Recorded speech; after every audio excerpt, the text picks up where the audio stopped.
Welcome to the EQ Fit podcast. Our mission is to equip people to prosper in every aspect of their life.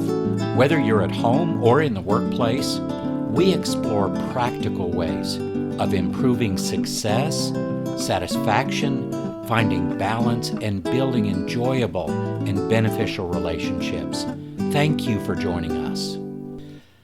My grandparents had a cabin, what we called the summer cabin, up in Medicine Bow National Forest in southern Wyoming. There's nothing fancy about this cabin. It was built by hand, and it is a true log cabin. It still stands there today, although my grandparents and even my parents are long gone. It never had indoor plumbing. There was an outhouse. We didn't even have electricity until sometime in the early 1970s. To get water, there was a pump outside the front porch. You'd walk down the steps from the front porch, and you'd go to this place where there were some flagstones, just some local flagstones that came out of the mountains that had been placed there, where a well had been dug and some wooden boards placed over the body of the well to protect anybody from falling in. It was very safe, but that was our source of water. And we had to actually prime the pump to get the water to start flowing. Now, most of you may not know what all that's about, and I realize I'm seriously dating myself with this story, but it was a wonderful time in my life as a child and growing up in my teenage years to be able to visit there. I spent many summers there with my mom. Sometimes my dad could be there when he wasn't working. My grandparents were there. They had spent many, many years there. It was really, truly an ideal experience for a boy. Well, except for my brothers, that is, right? That's a different story, and I'm just kind of kidding about that. But then there was that summer when the well ran dry. I could tell my grandfather was deeply upset by this. For many days, we had to go a few miles away and get water out of this pristine little creek that literally flowed out of the side of a mountain. And I can remember driving in my grandfather's station wagon with several big jugs to go get water out of this creek. And I know he was upset that the well had finally gone dry, and he was trying to figure out what to do. Here's the problem. No water in the well meant real trouble for all of us. Without water, we didn't have anything to drink. We couldn't cook. We couldn't wash. There were so many things that even we don't think about in our world today without that water. Well, fortunately, there's a happy ending to the story. The well had not run dry.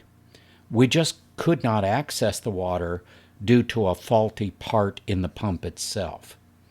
Once my grandfather fixed that, the water flowed freely again. Those are wonderful memories that I'll never forget. We saw just about every kind of wildlife you can imagine that inhabits that part of the country. We learned how to track animals. We learned how to fish. We built imaginary forts. It was a wonderful time. Well, what does that have to do with anything? Why do I share this part of my story with you? Because it's a great way to look at something in our lives today. All of us have an internal well, like a water well, but it's a well of motivation, which equals energy to do things. And just like a water well, it's critical for our own motivation well to replenish itself. It has to get refilled on a regular basis or it will run dry. We need to be able to go to our well and draw motivation and energy out of it every day. When our well of motivation is full, we can draw as much as we need. But if it is empty, what do you do? Unfortunately, in our world today, many people go through every day with less motivation and energy than they want or need. Their well is running dry. It's not replenishing itself. There are leaks in their motivation well. We've all been there at some point. It's not a fun place to be. When I say an internal well of motivation, what am I talking about? Well, some call it intrinsic motivation or internal motivation. This type of motivation is very different than external or extrinsic motivation. External or extrinsic motivation are things like money, fame, appreciation, recognition, status, promotions, likes on Facebook or LinkedIn. I mean, it's that kind of external motivator. Well, the problem with external motivators is they're short-lived and they're very unreliable. You can't count on those happening enough or happening exactly when you need it to boost your motivation. Think back to the last time you got a raise or a bonus. How long did that feeling of enhanced motivation last you? Well, I can tell you what research says. 10 days. 10 days is as long as that external motivator of a raise or a nice bonus lasts. After that, it just becomes an expectation or something in the past. Wow. Not really a way to fill up your motivation well for long term, is it? Internal or intrinsic motivation is absolutely critical to our long-term ability to perform and to be successful. But where does it come from? What is the source of intrinsic motivation? Well, there's a specific pathway that can help us understand how our internal motivation works. Now, here's one way to think of this. We all have things that we believe to be true about ourselves and our place in the world. So things we know to be true about ourselves and our place in the world. Or better yet, that we believe to be true about ourselves and our place in the world. From those beliefs, we create a set of rules that we live by. And if you stop and think about it a minute, this makes a lot of sense. The things that we believe about ourselves and our place in the world then lead to us creating certain rules to live by that create that safe space for us to live our lives. Now, I'm not saying it's always going to be a safe space. We all go through challenges, but those rules are there. The way we make decisions, the way we address certain things, how we deal with people, whether we are more risk tolerant or risk avoidant, whether we are more competitive or we avoid confrontation, and that's the difference in different personality types. Some people look at it as being very competitive in a debate. Others look at it as confrontation and conflict. So our beliefs lead to the rules that we live by. Now, from those two things, we create our self-talk. Self-talk has a massive impact on our motivation. And I've done a podcast on this before. I've done blog articles on this before. feel free to look those up. YouTube at EQFit or EQFit.org. Here's the key to all of this. Just stop for a minute and think about the last few days. What has your self-talk looked like? Has it been something like, oh my gosh, I wish I hadn't done that. That was so stupid. I wish I could go back and do that again. Why did I make that mistake? Now I'm going to look like an idiot. Or has your self-talk been, you know what, I've been through a lot of challenges, but I think I can do this. It isn't about whether I get it right the first time or not. It's the trying that's important here. If I don't make it the first time, I'll try it again and again until I get it right. I know I can do this. I've done it before. Maybe it's new, but that's okay. Every new thing that comes along is an opportunity to grow. Can you see the difference between the way those two different environments of self-talk are going to impact you and your motivation? Obviously, the first one is going to be more negative. It's going to drain energy and motivation from you because you're going to cycle in a negative cycle of emotions, fear, judgment, just that frustration that comes from just staying in that place you feel stuck and things aren't right, but it's not comfortable. But the other cycle of emotions, more like courage, curiosity, excitement, those are things that are much more positive and actually add to that well of motivation that we're talking about, that intrinsic motivation. Self-talk is profoundly powerful in your life. Now, I am not saying this is not a name it and claim it approach.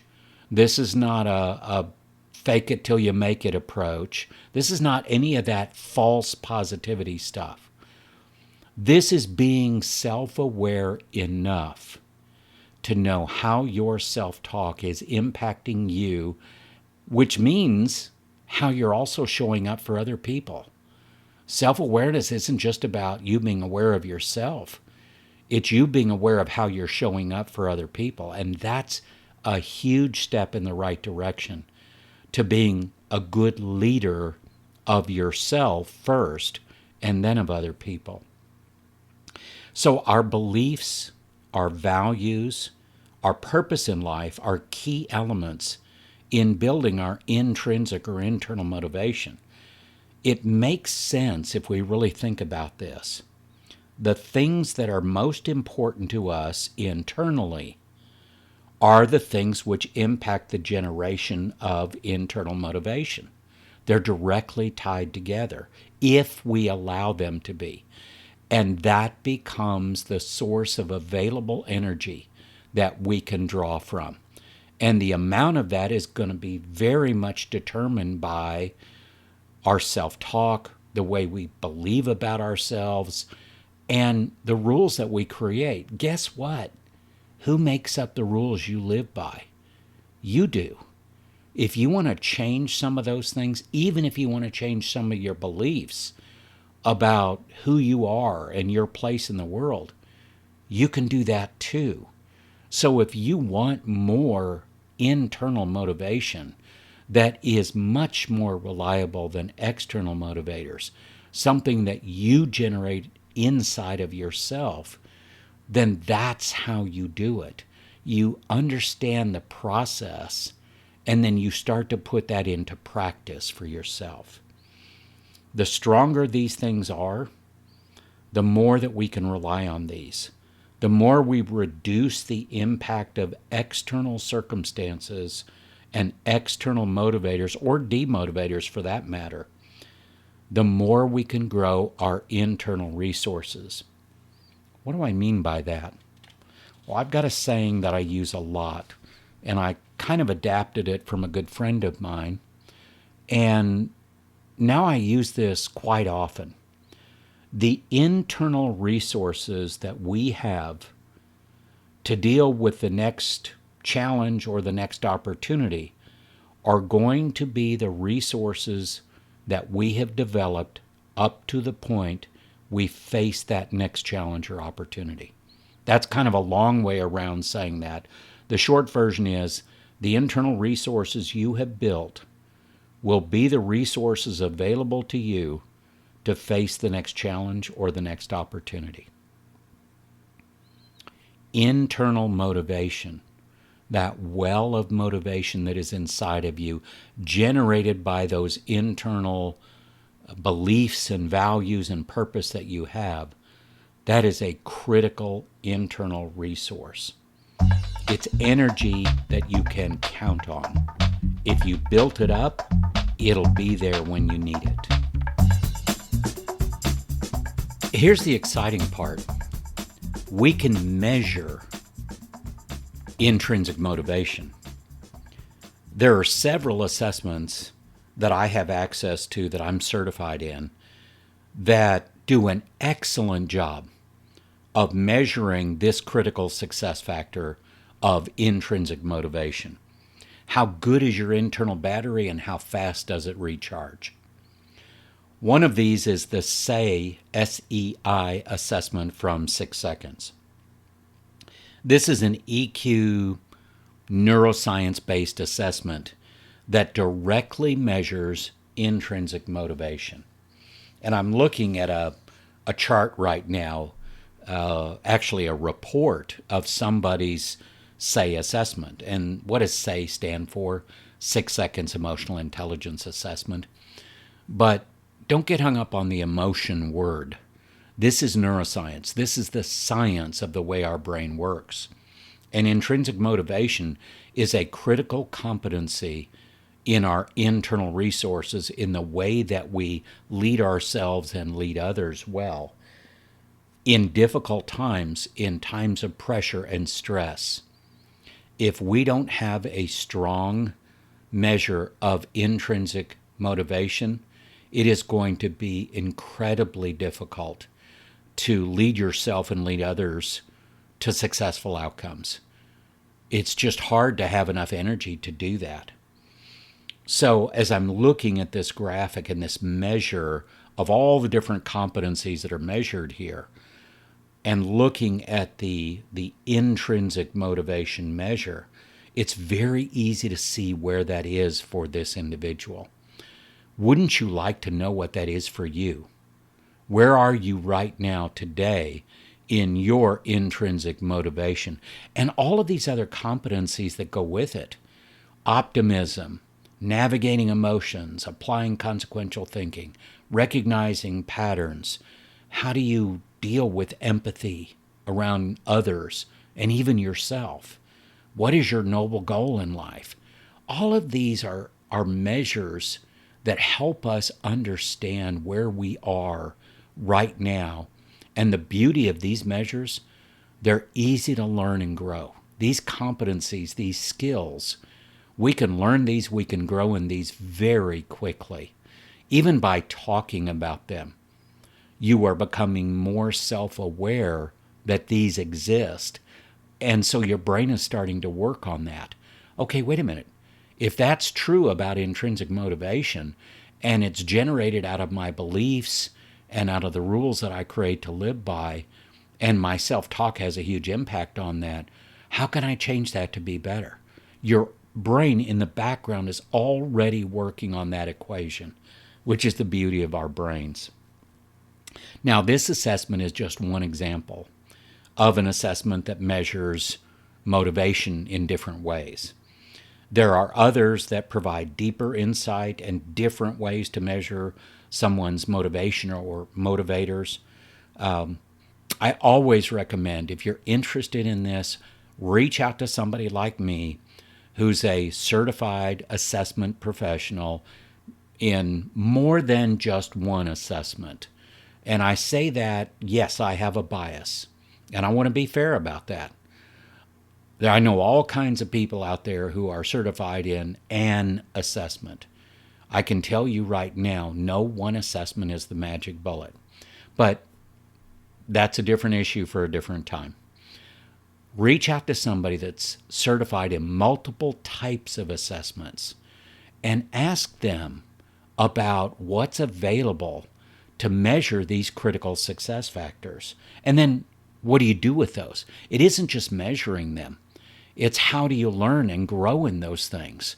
If you want to have your best life and do your best work, this has to be a part of it. So it's important to measure what truly matters, and that's what I'm talking about.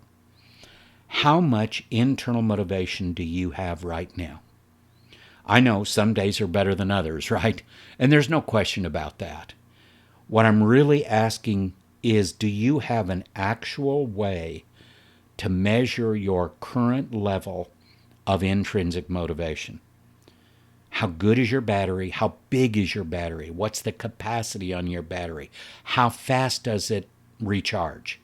That's what I'm talking about. And I'm talking about an internal battery of motivation and energy that you're refilling. You've got a process and a way to recharge your battery inside yourself, because just like the electrical system in our house that's been having all kinds of problems today, if I go to plug something in and the external electricity is not working, good luck, right?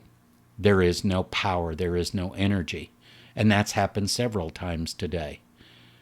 But if I have a battery-operated unit, if I myself have enough intrinsic motivation and enough of an internal battery, I can keep going, even if external sources of energy are not available to me. This is how important this is. Can you truly rely on the outside world to give you everything you need every day? I don't know a single person that can say yes to that. Without the ability to measure where you are today and think about where you want to be in the future, you can't really enhance the amount of motivation in that internal well of motivation that you have. Good data leads to good insights, which leads to the right path forward.